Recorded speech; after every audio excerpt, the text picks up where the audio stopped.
Hi, good afternoon, friends. Today we will have a very special program with a lot of information in our multiple sections provided by our great working group.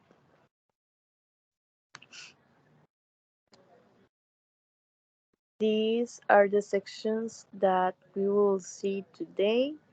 It's let's meet the player, what injuries are most recurrent in this sport, LA Dodgers baseball stadium, and the uniform of the volleyball teams at the Cruzeiro. We will start with our first section called Let's Meet the Player, where we will introduce a player of any sport and give you some information about him to get to know him and depth. Today we will talk about the very famous player Derrick Henry. Derrick Henry was born on January 4 in 1994, and he's a football running back for the Tennis Titans of the National Football League. He born and raised in Julie, Florida. Henry set the national high school football record for career rushing yard with the Julie Hornets, and he played college football for the Alabama Crimson Tide. Won the 2015 Heisman Trophy and was a key part of the 2015 Alabama Crimson Tide football team that won the 2016 College Football Playoff National Championship. And Harry was drafted in the second round on the 2016 NFL draft by the Titans. Um, Henry is a Christian, and Henry has said, I pray all the time. I'm always thankful for all my blessings that God has given to me and my family. My grandma always taught me, always keep God first, always thank Him for everything in your life, good or bad. In 2018, Henry fulfilled a promise to his grandma, Gladys, and graduated from Alabama in May 2018 with a bachelor degree in communications, and he has a portrait tattoo of her on his chest, and he has a dog named Nino.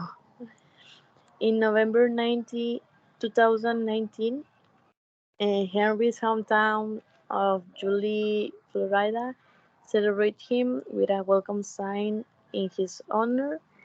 Fundraising for the Sinks came from residents and businesses who want to recognize the accomplishments of the race football star.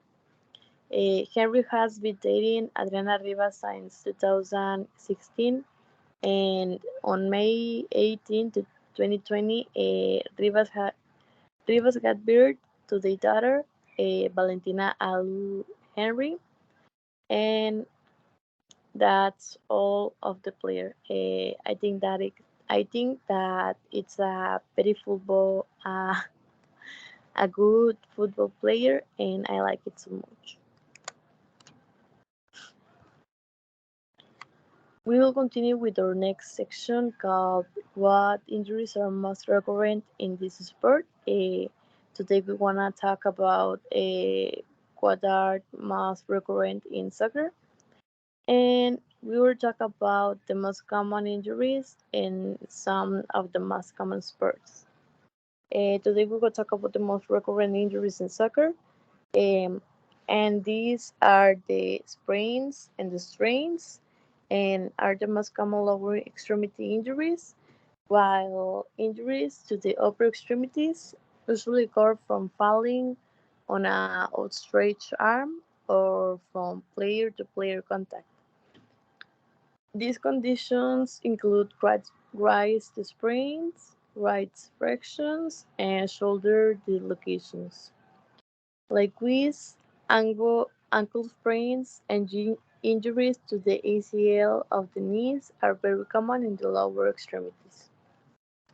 When a soccer player is injured, he should immediately go to a hospital for a medical evaluation of his injury and then receive appropriate treatment.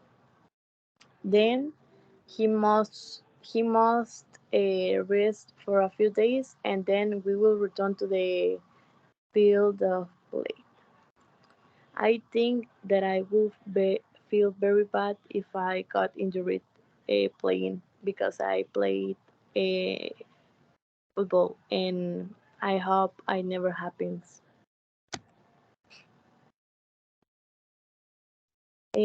Now let's talk about the famous LA Dodgers baseball stadium. Um, Dodger Stadium is a baseball stadium located in the city of Elsan Park, near Los Angeles in the US state of California. It is the largest capacity baseball stadium in the United States with 56,000 spectators, and it's also the third oldest stadium in the MLB, surpassed only by Fenway Park in Boston, built in 1911, and Wrigley Field in Chicago, built in 1914. In 2020, the stadium underwent various renovation to make it look more modern and striking. What we can see in this image, um, some of them were the creation of the center field plaza, the stadium of Sandy Koufax, a new sound sign system of and some other improvements inside the stadium. In this picture, we can see the stadium of Sandy Koufax, and this is the stadium inside.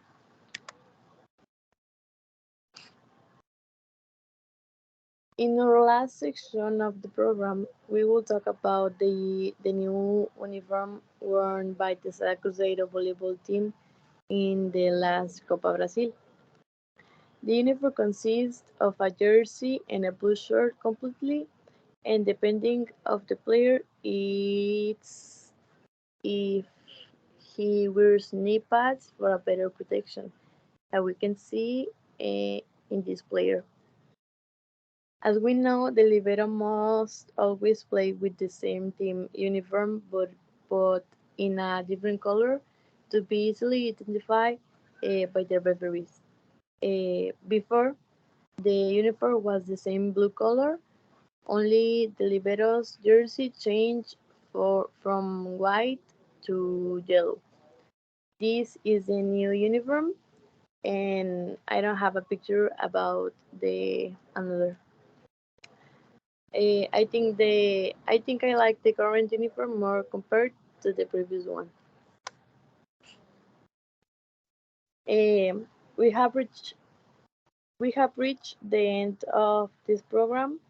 I hope that what was present has been to your liking and continue watching our sports show. Have a good night and see you later.